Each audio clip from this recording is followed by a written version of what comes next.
રામ રામ કિસાન ભાઈઓ ખેડૂત મિત્રો રામ રામ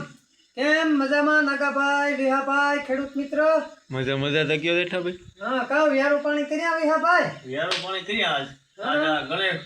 સોય ધૂતી ને ગણેશ હા આજ ગણેશ સોય ધૂતી હો વિહાભાઈ આપણી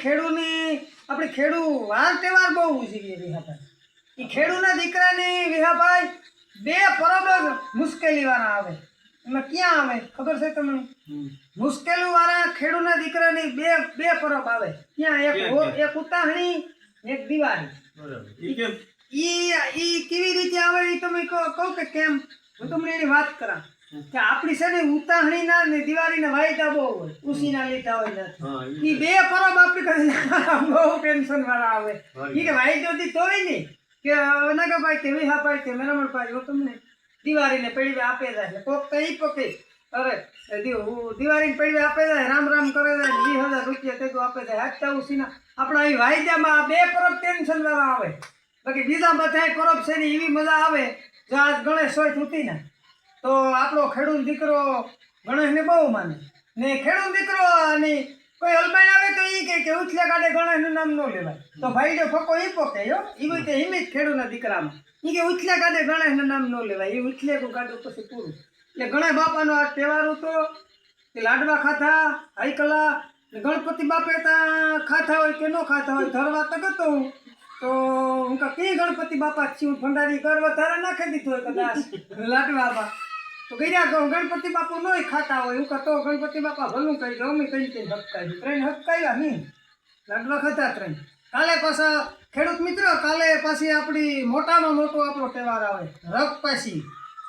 ને એક એવી જ છે કે હુઈના દીકરાની ને ખેડૂતના દીકરાની જીવવું તાલુકો જીવવું એટલે કાલે બધાય ખેડૂત મિત્રો હગાહાઈમાં જાજો પશુપાલકની નીણપણો કરે નહીં આટો મારે જો દવા નો સટતા ધર્મ કાલે આપણો ધર્મ દિવસ કહેવાય ને હા બરતું હોય તો માણા ઘી પીવડાવે હિંગડા માખે એક દી બરતની પોરો દે બરત છે હજે પારવા આપણા મેઘ દાયરામાં ને આયુ દાયરામાં હજે છે બરતુના સખીની પીડ્યા બરતી છે હજે તો ઘરમાં હોય તો ભંડારીને પૂછાય કે ઘી બી કંઈ ભેગું થયું તો બે બેનેરી વારીએ બરતની બે બેનેરી તો વારવી પડે ને મારે ઈ હે તો કાલે પીવડાવી ઘરમાં તો દુકાનની તને જ જવું લેવા એટલે આવું છે વિહાભાઈ બધું આ ખેડૂતની આવી બધી વેદના છે ને ખેડૂતનો દીકરો બધાય તહેવાર પારે તો કાલુંદી પોરો ખાઈ જાઓ કાયમ આપણી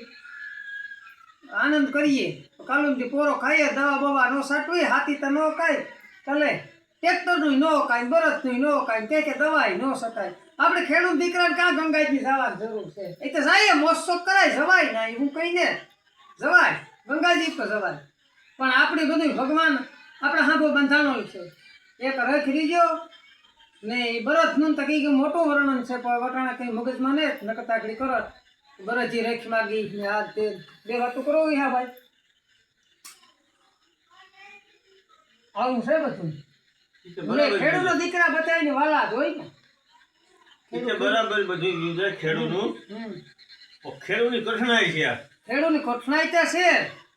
કઈ રીતે કઠણાઈ કે જો 18 થી 22 માં આગાહી આવી કયું પૂરું હા પૂરું આજ પરેશ ગૌસ્વામી આગાહી આપી 1 થી 10 સુધી હા 1 થી 10 તો પરેશ ગૌસ્વામી ખેડૂતને નાની જાણકારી આપે એનો આભાર લાખ લાખ વંદન પરેશ ગૌસ્વામીની આપણા ખેડૂત વિશે લાખ લાખ વંદન પરેશ ગૌસ્વામી બહુ ખેડૂત માટે બહુ ફાયદો છે ને એ પણ સાધુ નું સંતાન છે સંસ્કારી માણસ છે બહુ સારો માણસ છે હરેક જ્ઞાતિનું પેટમાં ભરે એવો માણસ છે પણ એનો મોટો આભાર આપણી મોર જાણ આપે આપણી મોરથી મિશન ઉતારે પીવરાવીએ નહીં નકર આપણી જ બધા મિશનું ચાલુ કરી દે તમને આ આગાહી આપી તો આપણી ફરી બેહેગા નકર 5,000 2,000 ડીઝલ બહાર વિહાભાઈ પાણી હતું તે પીવરાવત પણ એવી તો કુદરતના હાથની વાત છે વિહાભાઈ ને કુદરત તો ભાઈ બંધાણેલ છે કીડીને કોણ ને હાથીની મણ મોંઘવારીને હિસાબી કંઈ ભેગું થતું ને મોંઘવારી બહુ છે આપણું કંઈ આવે નહીં મફતમાં જાય બધું ભાવતાલની વાંધો છે ભાવતાલનો વાંધો મોટો તામમાંનો વાંધો ને રાજકી કામી હું બીજી કામી હું ઉઘાડે પછી કામી હું ભાવતાલ જો ખેડૂતને આપે તો આપણી બધાય ભાઈ ખેડૂતના દીકરા છે બરાબર ને ખેડૂતના દીકરા નહીં હોય ઈ ખેડૂત વાહી મળી છે દાણો આ તે લોકની ઘેર દાણો જોશે તો કોણ કામી છે? આ ખેડૂત ઈ હે તો આપશે દાણો નકર નોકરિયાત નો પેલી 5 લાખ પગાર હોય તો કરાય છે આપણે બાજરો ને ઘઉં નો વાવીએ તો ઈ કામ થાય કઈ નોકરિયાતી હાસો ઈ ઈનો મહેનત કરે ને પગાર લે પણ તમારે વૈશ્વમાં તોલમાં નામાં તેમાં જે ફેર આવતો હોય બાકી ખેડૂતમાં વેપારીને પૂરેપૂરું દે હા. 100 ગ્રામ માંથી લે. આ માથે લે જાય ને આપણું વિહાભાઈ બાજરા આપણી વિશ્વાસ ને શ્રદ્ધા કવડી ભગવાન ઉપર આપણે વિશ્વાસ ને શ્રદ્ધા કવડી ખેડૂતના દીકરાને આપણે એના પાસે નગાજનભાઈ તેલ લેવીએ તે 15 કિલો છે આપણી કોઈ દી નાખું કાટે હાલ ભાઈ કેટલા રૂપિયા થાય તો કે 3000 હાલે 3000 તો આપણી એક બાजार બાસ્કો આપે દે એ આપણી કે કેટલા ભાઈ વજન કેટલો છે તો કે 50 કિલા એ ભલે 49 કિલો હોય આપણી તોર્યો ને આપણો માલ ઈ તોરે લઈ જાય ને 100 ગ્રામ માથે વધારાનો લઈ જાય પણ આપણી વિશ્વાસ ને શ્રદ્ધા કવડી આપણી તોર્યું કોઈ દી કહે કે ભાઈ દવા 800 ગ્રામ છે આમાં આપણી કોઈ દી દવા તોરી આ ખેડૂતનો દીકરો જોવો તો ખરી શ્રદ્ધા વિશ્વાસ કવડ્યો એને ભગવાન ઉપર ને તોય એનું કઈ ભેગું નથી થતું ભાઈ લાઈવ ને લાઈવ જ માણસ જેવી છે ને વિશ્વાસ રાખ્યો તો થોડા દુખી થયો કાઢવા વળી. હા. અસતને માથે સાયા સતને માથે સાયા અસતને કોઈ ઓળખે નહીં સતને માથે સાયા છે ખેડૂત માથે સાયા છે પણ ગોકો રેઠીમ છે પેટીમાં નકર ખિસ્સામાં કઈ નહીં ને હા ગોકો રેઠીમ કઈ આ એવું છે ને? સરજુ કરી બેઠા બેકુમાં. સાયા છે તું કુદરતની એટલે તો ઈ વાણીમાં કીધેલ છે ને ભાઈ કે અસતને કોઈ ઓળખે ને સતને માથે સાયા હે ખેડૂને માથે સત છે તો પેટીમાં કે ખિસ્સામાં કઈ ને ગોકા રાખી હવે બારી તેરી બપોરા બીડીઓ સિવાય. બીડી બાકી લઈએ દુકાન વાળા ઠાવકા છે 2-3 દુકાન છે નામો થઈ જાય દુકાન ફેરવે નાખીએ બીજું કામ કરવું આડાવડા દીતા કાઢવા પડીએ ને દે દેવા એ પાકું ખોટા નહીં કરો. ખોટા નથી કરવા પછી દુકાન ફેરવે નાખીએ 1000-15 દે બીજી દુકાને જઈએ આથી બીડીએ થોડા દી હપકાઈ ના એટલા થાય ત્યાં ભરતી પછી મારે બીજી દુકાને જઈએ વિહાની દુકાને જાય રે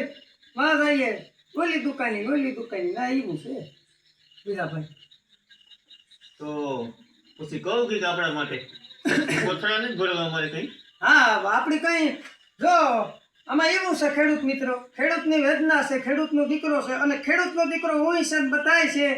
ને ખેડૂતનો દીકરો હું 40 વર્ષની ઉંમર છે વિહા ભાઈમાં 30 વર્ષથી કામ કરા ઝીણું ખેતીને મેં પણ 20 વર્ષથી બહુ કામ કર્યું પણ ખેડૂતનો દીકરો છે અને વેદના બધી જોઈ કેવી રીતે ધાન પકવે કેવી રીતે કામ કરે મોહિમ કેવી રીતે લે એ બધી મને વેદના છે ને ખેડૂતનો દીકરો આપણી બધાય ખેડૂતના દીકરાઓને બધાય વાલા લાગે ને વિહાભાઈ એનું મહાભારતમાં પિતામાં ભીષ્મને કેવો અર્જુન વાલો હતો આપણે ખેડૂતના દીકરા એવા વાલા લાગે એટલે આ બધી ખેડૂતની વેદના છે માતાજી ખમા કરે શેર કરજો જય દ્વારકાધીશ જય વસરાજ.